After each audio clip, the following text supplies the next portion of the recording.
Titikman mo daw? Making chicken sandwich. And this is adobong Pinoy. Yan po yung adobong Pinoy style namin. Ito po for chicken sandwich. Upload mo tita, tapos tag mo si mama. Sa ingay ni mama. Ayan po, preparing for Jaro's graduation. Chicken sandwich and adobo Filipino style. Okay na mo?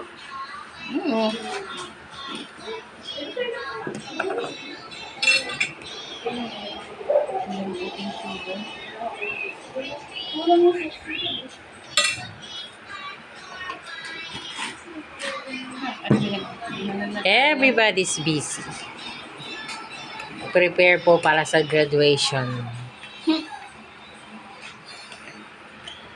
Yummy chicken sandwich. Start na! Magpalaman na! Start na yan!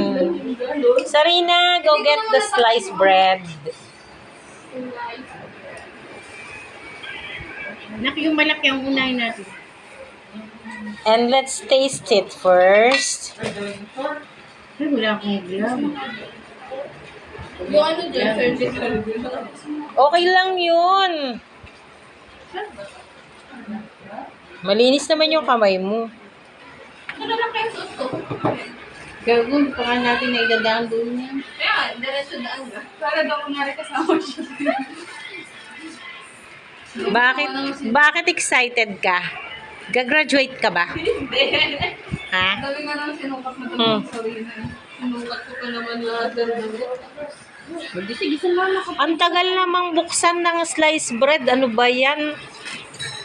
Huwag mo pakita yung pangalan ha. Kasi hindi yan sponsor. Copyright ka. Hindi sabihin mo, baka naman. Baka naman, mansion bread. Ang mahal pa ng bread, mansion bread din pa.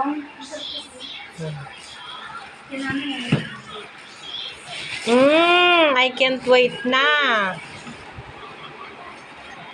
Please, can I have the takip?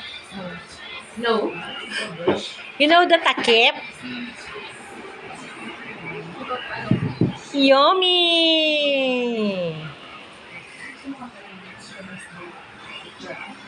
Yan po.